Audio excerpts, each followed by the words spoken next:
चलो देखो, पाठ का नाम क्या है, बोलो तो कोई गोरा।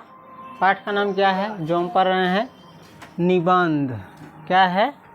पाठ का नाम निबंध है। ये जो नाम लिखा वो लेखक का नाम है ना। निबंध जो पाठ है इसके लेखक यानी रचनाकार का नाम है, समझ गया। तो पाठ का नाम है निबंध, इसके लेखक है जगदीश नारायण चौबे। निबंध के लेखक कौन है? जगदीश नारायण चौबे, है ना। इसके बारे में जानेंगे। इसको कहते हैं लेखक परिचय, यानी जिसने ये पाठ लिखा है उनसे परिचय। पहले लेखक के बारे में जानते हैं और फिर उनके द्वारा लिखा गया चैप्टर के बारे में। चलो, जगदीश नारायण चौबे का जन्म कब हुआ? देखो तो 1939 ईस्वी में। कब हुआ? 1939 ईस्वी में। अगर तुमसे पूछे कि अभी से कितने वर्ष पहले, तो बता सकता है। देखो, अभी चल रहा है 2026 और ये है 1939। घटाओ तो 16 में से 9 गया 7, ये बच गया 1, 11 में से 3 गया 8, ये बच गया 9, 9 में से 9 गया 0, 1 में से गया 0, यानी ये दोनों ख़त्म ही हो गया, समझ गया। अभी से 87 वर्ष पहले लगभग, है ना। अभी से लगभग 87 वर्ष पहले इनका जन्म हुआ। किनका? जगदीश नारायण चौबे का। जन्म स्थान इनका कहाँ है, यानी किस जगह पर इनका जन्म हुआ? मोर में। कहाँ जन्म हुआ? मोर में। पक्षी का नाम नहीं है, ये जगह का नाम है, समझ गया। मोर में कहीं जन्म होगा आदमी का? तो ये जगह का नाम है मोर, जो पड़ता है पटना में, और बिहार दिया हुआ है बगल में, इसका मतलब बिहार राज्य में हुआ, समझ गया। तो जगदीश नारायण चौबे का जन्म कहाँ हुआ? मोर, पटना, बिहार। इसके पिता का नाम क्या था? आप लोगों में से कोई नाम पढ़ करके बताइए। इसके पिताजी का नाम पंडित, ये पढ़ करके बताना है आप लोगों को। हम आप लोगों को पर छोड़ते हैं, ये पढ़िए तो क्या लिखा हुआ है। इनके पिताजी का नाम क्या था? पंडित पंडित अरिमर्दन चौबे। क्या है?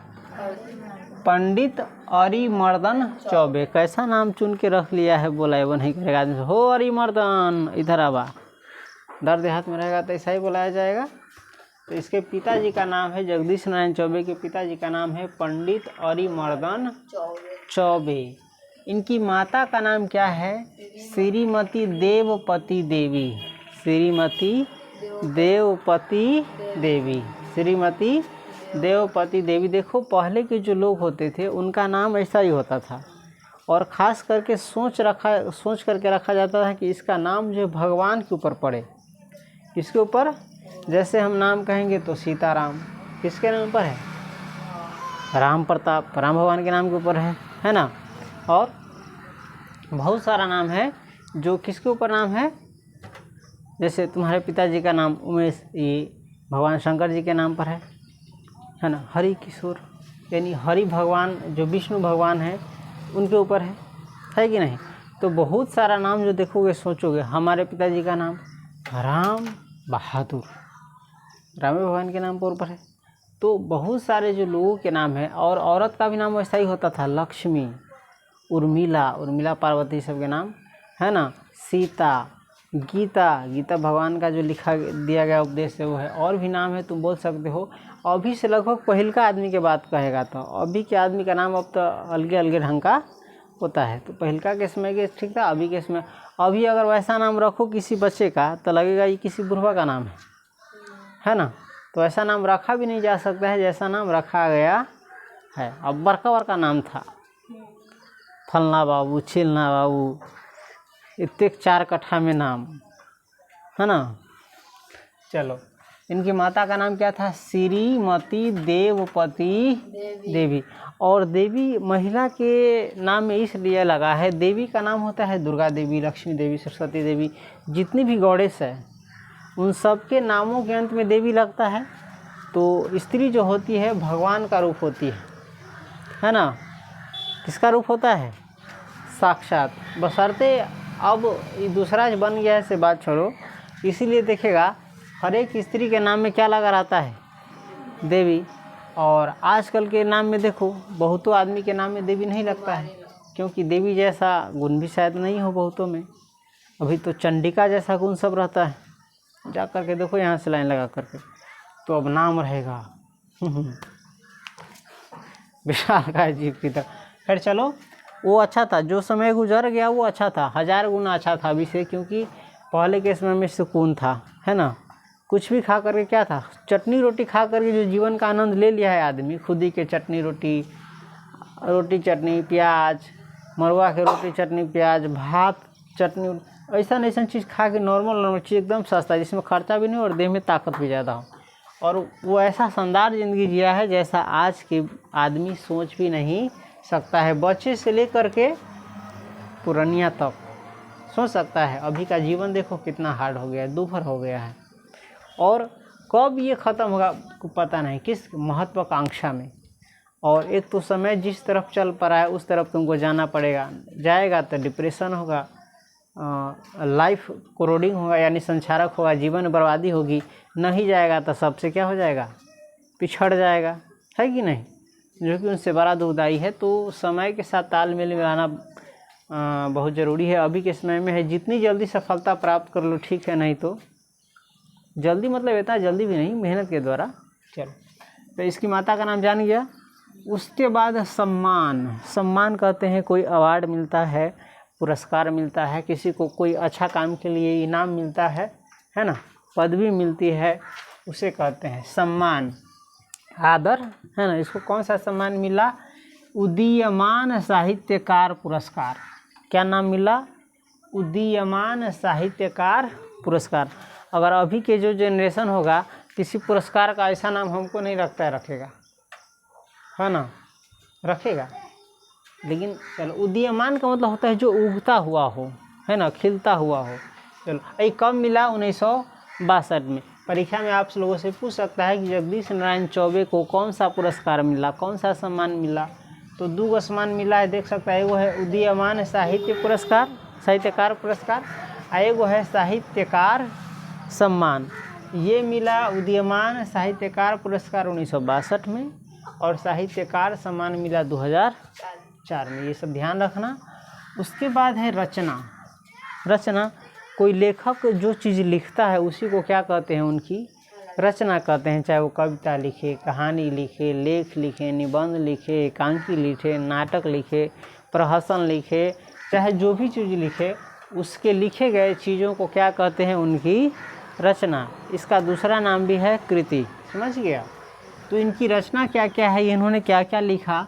तारीफ़ के फूल, किसके फूल, तारीफ़ के फूल। बउआ आने वाले समय, अब तो उतना हमको नहीं लगता, हम लोग का तो गुजर गया, तुम लोगों का हो सकता है, शायद तुम लोगों का भी नहीं हो। बउआ जो तुम्हारी बड़ाई करे उनसे बच करके रहना, वो बहुत ज़्यादा खतरनाक होता है ना। तुमको तुम्हारे मुंह पर सच कहा जाए तो तुमको क्या लगेगा, बुरा लगेगा। तुमको कहने का मतलब अभी सबको कर रहे हैं, है कि नहीं है। और झूठी बात क्यों ना हो, अगर तुम्हारी बड़ाई कर दिया जाए, हमारी बड़ाई कर दिया जाए, तो आदमी क्या हो जाता है, खुश हो जाता है। तो इन सब से बच के रहना। तुम कैसे हो, हम कैसे हैं, ये सभी व्यक्ति अपने आप के बारे में जानता रहता है। तो किसी दूसरे के कहे का प्रभाव अपने ऊपर मत लो, है ना। जिसको ठगना होता है ना, वो बड़ा मीठा मीठा बोली बोलता है कि नहीं बोलता है, हैं।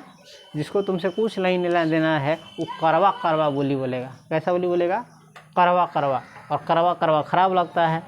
एक चीज़ तुम खाने पीने की बात करें तो जितना भी चीज़ तुमको टेस्टी लगता है, स्वादिष्ट लगता है, अच्छा लगता है, जो घर पर खाना बनाता है उसके अलावा छोड़ करके हम बात कर रहे हैं, वो तुम्हारे लिए क्या है, नुकसानदायक है। जैसे बर्गर तर्गर, समोसा, लिट्टी नहीं खाना चाहिए, वो मैं सही गए हैं।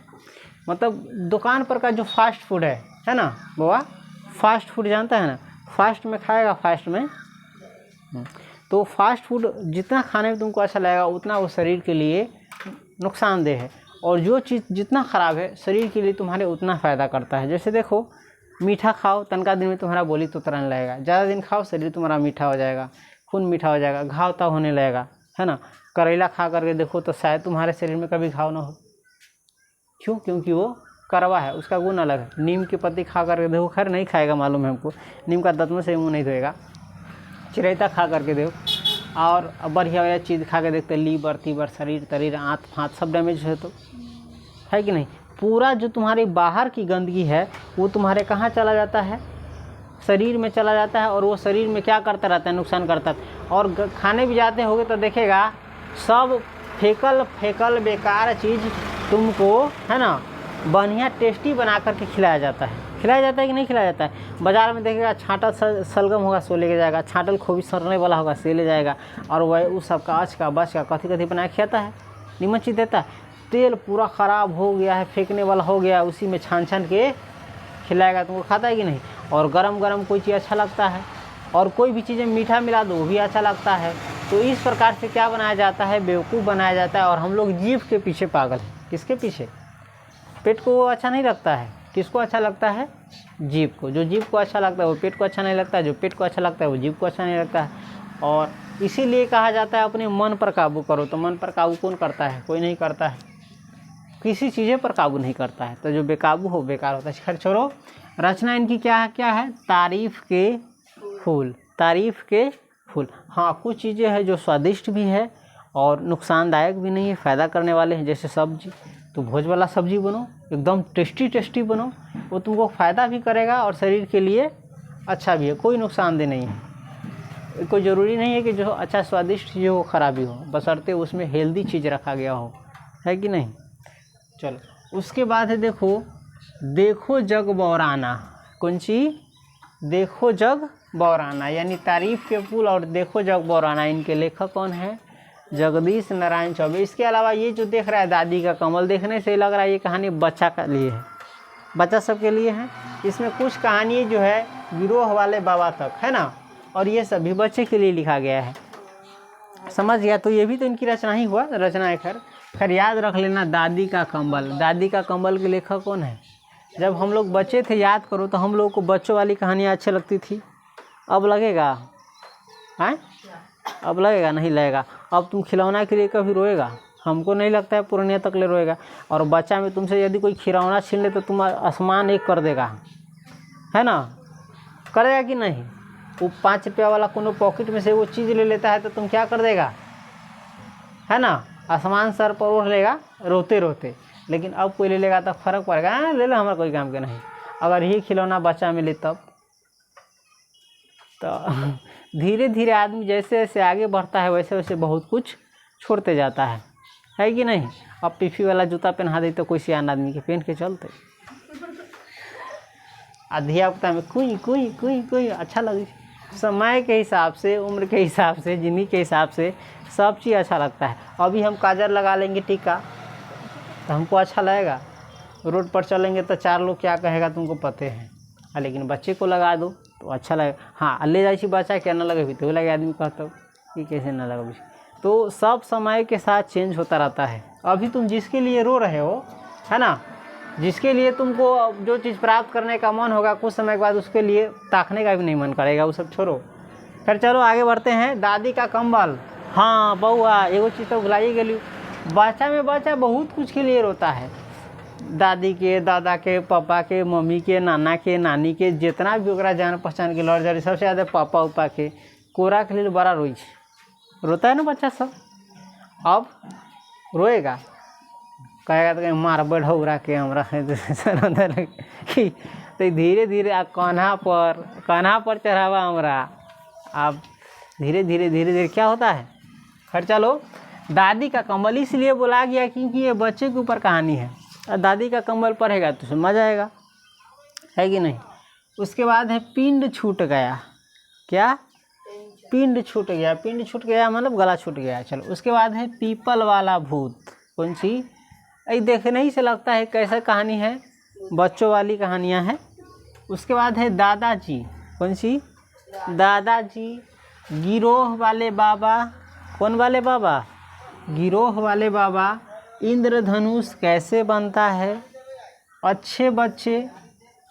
हंसते गाते, है ना, हंसते गाते गिनती सीखो। अब हंसते गाते गिनती हम तुमको सिखाएंगे तो सीखेगा। बोलो बच्चों एक, बोलेगा? नहीं बोलेगा। खैर चलो, हंसते गाते गिनती सीखो। उसके बाद गंगा तट पर ज्ञान हिमालय। इन सब के लेखक कौन है, रचयिता कौन है, रचनाकार कौन है? जगदीश चंद्र जा, हमको जगदीश चंद्र बोला गया, ध्यान आ गया। 5वां में पढ़े थे, महान वैज्ञानिक थे, कौन? जगदीश चंद्र बसु, उसका याद आ गया। जब वो बच्चा था ना तो गेंद नहीं खेलता है शाम के वक्त, तो लत्ती उत्ती रहता है, उस पर गेंद लटक जाता है, तो इस सांझ में लकड़ी लेके गेंद उतारने जाता है। तो इसकी माँ रोकती है, बच्चों अथी बेटा अभी गेंद ना उतार, अभी अथी पौधा वृक्ष कथी कर रहा है, सो रहा है, एक जगह भी नींद से डिस्टर्ब न कर। तो बच्चा सोचिए पेड़ों पौधा सोते है, बस वो एगो लाइन से इतना बड़का वैज्ञानिक बन गया, खोज करने लगा सब कुछ का तुमको अंदाजा नहीं, बस एगो लाइन से। अब बिगड़ैल बच्चा हो तो ना उतार, अभी हम तो खोचार फोचार के उतार, तो वैज्ञानिक नहीं बनेगा, बड़का ज्ञानिक बनेगा जो माथा सरदर्दी पैदा करेगा। तो देखो जो बारिश होता है ना, देखो होता है कि नहीं होता है रे, जो अच्छा बच्चा होने वाला होता है उसका लक्षण बच्चे से दिखा जाता है, और जो शैतान होने वाला होता है उसका भी लक्षण बच्चे से दिखा देता है। तो इसलिए कहावत है, होनहार बिरवान के होत चिकने पात। जो अच्छे निकलने वाला होता है उसका पता ही क्या होता है, अच्छा होता है। खैर इसमें आगे बढ़ते हैं,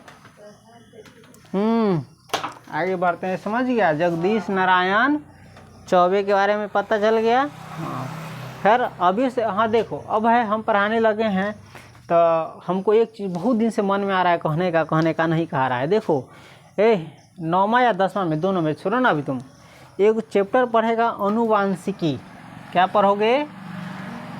अनुवांशिकी। जब हम ये बच्चे थे तब नहीं जाने हैं, जब बच्चे थे तब नहीं जाने, अब ये अनुवांशिकी हम सही से जाने हैं अब जब पढ़ाने लगे हैं तब। क्योंकि जो पढ़ रहे थे तो उसमें सिर्फ पढ़ रहे थे, उतना नॉलेज नहीं था। अब पढ़ रहे हैं तो वो हम साक्षात देख रहे हैं, तो उसका हमको एक एक कोर, अगर इसके बारे में अगर कोई हमसे पूछे तो हमको लगता है हमको इतना एग्जाम्पल दिए हैं, एग्जाम्पल इतना देखे हैं। जैसे अभी तुम पढ़ोगे ना, अभी तो ज़्यादा बच्चा हमारे पास नहीं पढ़ा है, हमारी बात को याद रखना। तुम्हारे क्लास में बहुत सारे बच्चे होंगे, है ना, कुछ अच्छे होंगे, कुछ बुरे होंगे, कुछ शैतान होंगे, कुछ नटखट होंगे, कुछ एक महाबोद्धा होगा, कुछ बहुत महातेज होगा। कोई पटाख से एक चीज़ बताएगा 10 को चीज़ सीखेगा, कोई 10 को चीज़ बताएगा एक को चीज़ नहीं सीखेगा। मतलब कोई मुंह से, नाक से, केस से, मुड़ी से, देह से, सब अजब अलग अलग ढंग का तुमको बच्चा मिलेगा ना। तो अभी ये तुम बस उसको देख रहे हो, ये अलग अलग टाइप का है। अगर भविष्य में तुम लोगों में से कोई टीचर बना, क्या बना? टीचर, और उन्हीं लोगों के बच्चों को पढ़ाओगे जो तुम्हारे साथ पढ़े हुआ है। सब सियान होती ना, सबके शादी ब्याह होती, सबके बाल बच्चा होते, तो तुम देखोगे तुम बचपन में जिस प्रकार का बच्चा देख रहा था ना, वो जैसा था, आज उसका बेटा बेटी वैसने है, सेम टू सेम। शकल थोड़ा सा भिन्न हो सकता है, बाकी अकल, दिमाग, चेहरा, बनावट, केस, तेज, देह, बोली, गुस्सा, मधुर, तो कुछ भी तुम मिला करके देखना तो सेम का सेम तुमको मिलेगा, हल्का सा अंतर के साथ। इसी को कहते हैं कौन चीज़? अनुवांशिकी और या DNA। आज हम साक्षात देख रहे हैं, बहुत सारे बच्चों को पढ़ा रहे हैं, तो धिया पुता वाला बैच में जैसे उसके पापा थे, है ना, सेम टू सेम वैसन होकर बचाई। हमारा लगे हम दूसरका फेज से गुजर रहा छी, आ देखी छी तो हमको ओहो ई DNA अब हमरा जे कितनो सर्जी दिमाग में घुसैती से ना घुसती, अब हमरा बिना दिमाग में घुसैले कथी हो रहा है। और उसे पता चलता है कि किन लोगों से तुमको दूरी बना करके रहना चाहिए, कौन से लोग हैं जो ज़िंदगी में कभी नहीं बदलेंगे, और कौन से लोग हैं जिनसे तुमको हमेशा नुकसान पहुंच सकता है। ये सारा चीज़ का जानकारी हो जाएगा। और आगे से चाहते हो तो सब तो ना, लेकिन हम चाहे जगरा जानकारी वो अपन रास्ता सही बना सकता है। भूतों में वैसा नहीं, बोलियों में वैसा नहीं, स्वभाव में वैसा ही, सेम टू सेम ऐसा निकलता है। 4 गो बेटा है तो 1 गो बेटा, 2 गो बेटा थोड़ा अलग अलग टाइप का निकल जाएगा, लेकिन मैक्सिमम वैसा ही रहता है। साक्षात DNA हम देखते हैं, और इसमें बहुत सारे बच्चों को हम तुमको दिखा भी देंगे। देखिए पापा और बल्बू का हो गए ना, दोनों बोतला टाइप के तनका एगो ना झनका, तो बेटो वैसा नहीं निकलता। हमरा तो परफेक्ट एग्जाम्पल मिलल है हमरा अपना अथी में, जैसन पापा सेम टू सेम वैसन होकर बोली, व्यवहार, अच्छाई, खराबी, एकदम परफेक्ट एग्जाम्पल दोबारा से गुजर रहे हैं। हम बोले बाप रे बाप, कितना बड़ा नॉलेज मिल रहा। शायद ही बच्चा से मिलती है तो हम समझ जाते आगे वाला ज़िंदगी कैसा है। और ये कभी उम्मीद मत करना, एक चीज़ याद रखना, जो व्यक्ति खराब है वो अपने दूसरों के लिए नहीं खराब होता है, अपने लिए भी खराब होता है। समझ गया? खराब अपने लिए भी क्या होता है? ख़राब ही होता है, समझ गया। और अच्छा सिर्फ अपने लिए ही अच्छा नहीं होता है, वो दूसरों के लिए भी अच्छा होता है। तो खैर इस चैप्टर में हम पढ़ाई के अलावा और भी कुछ सीखे। शायद भविष्य में तुम लोगों में से कोई अच्छा पढ़ा लिखा निकलेगा तो तुम देखना, तुम जिसके साथ ज़िंदगी गुजारा है बचपन में, जहाँ भी पढ़ा है, अगर उसका लड़का उसका बेटा बेटी का पढ़ाने का मौका मिलेगा तो सेम टू सेम वैसा होगा। तो इससे तुमको क्या समझ में आएगा? DNA। क्या समझ में आएगा? DNA। हाँ, तेजका के बेचा तेज, जैसन ही तैसन, सकल सूरत में हल्का सा अंतर हो, लेकिन गुण बोली व्यवहार सब वैसा नहीं रहता। झनका तो झनका है, कित एकदम बोधा कितनों कुछ कर। हाँ भाई ये रहल चले, ओकरा कोई फर्क ना। भालू जानता है जितना भी जीव को तुम हंसता है एक प्रकार से हम लोगों से शानदार जीव जीता है। गधा जानता है गधा कुछ भी को कोई माने मतलब नहीं, उसको खाना है, काम करने बात खत्म। भालू को कस के खाना है, कस के सोना है, बाकी दुनिया आग लगे। भालू को सबसे आलसी जानवर माना जाता है। क्या माना जाता है? सबसे आलसी। और आलसी व्यक्ति एक प्रकार से दुखी होता है, जीवन में आगे तो नहीं बढ़ पाता है, लेकिन बिना आगे बढ़े एक प्रकार से वो सुखी भी रहता है। और जिसको देखेगा जितना ज़्यादा दिमाग है उतना ज़्यादा परेशान रहता है। कहला कि हर समय वो कुछ सोचते रहता है, कुछ करेगा तो सोचते करेगा, जो कि एक हद से ज़्यादा वो नुकसानदेह होता है। कभी कभी अपने लाइफ को रिलैक्स करो, ज़्यादा सोच विचार नहीं करो, जो काम है काम करो, खाओ पियो और जीवन में आगे बढ़ते रहो। खैर, तो अनुवांशिकी पढ़ाएंगे हम तुमको 10वां में, 10th में। और अपने आसपास एग्जाम्पल देखना कभी, अब तो तुम नहीं देख सकता है, लेकिन मिलाना उसके पिता को देखना और उसके बाल बच्चा को देखना। तुम दोनों को गौर से अध्ययन करेगा तो देखेगा अपना पिता जैसन पूरा है। ऐसा यही लोग कहा है जैसन गुरु तैसन चेला। हाँ, गुरु जैसा रहता है वैसा चेला भी बनता है। जैसन बाप वैसन बेटा, जैसन मतारी वैसन बेटी। तो ये थोड़ा बहुत अनुवांशिकी चलता रहता है। और इसमें देखो, इसका फ़ायदा एक चीज़ है, अगर DNA के बारे में पता चल गया अनुवांशिकी के बारे में, तो तुम अपने आप को बदल सकते हो। अब कहला कि तुमको अपना आप खराबी पता चल गया कि हमारे अंदर क्या खराबी है, तो उस खराबी को क्या कर सकते हो? बदल सकते हो और बेहतर इंसान बन सकते हो, बेहतर चीज़ अपने आप को बना सकते हो। समझ गया? आना ही तो भेड़ की तरह चलते रहेगा, खाते रहेगा, पीते रहेगा, कभी अपने ऊपर नहीं सोचेगा तो ज़िंदगी ऐसा ही गुजरेगा। बस आँख मूंद के जा रहा है और कोई आँख खोल के जा रहा है, उससे ज़्यादा कोई फ़र्क नहीं। कभी समय मिलता है तो अपने ऊपर सोचो, अपने बारे में सोचो। इससे तुम क्या करोगे? निखरोगे। दूसरे के बारे में सोचने से 1000 गुना बेहतर है अपने बारे में सोचना है। और दूसरे के बारे में 1000 गो बुराई देखने से अच्छा है अपने अंदर एगो बुराई देखना। और जिस दिन देखो, अभी है ना, तुम लोगों को माहौल में क्या है, सब दूसरों के बारे में सिखा दिया है। जिस दिन अपने आप पर काम करने लगोगे तो अपना जीवन तुम्हारा निखर जाएगा, लेकिन दूसरे के ऊपर काम करोगे तो सत्यानाश हो जाएगा, बर्बाद हो जाएगा, जीवन में कभी कुछ हासिल नहीं कर सकते। इसीलिए यदि काम भी करना है तो किसके ऊपर करो? अपने ऊपर। सोचना भी है तो किसके ऊपर सोचो? अपने ऊपर। बाद में दुनिया के ऊपर सोचो, है ना। तो खैर, अभी तो किताबों सब में देखो इतना महान आदमी होकर कोई विचार तर्क न दिल जा रहा। बस खैर चलो, इसके बाद हम निबंध चैप्टर का क्या देखेंगे, शब्दार्थ देखेंगे, उसके बाद हम निबंध को शुरू करेंगे। फिलहाल ये समझ गया? हाँ चलो, नोट करो।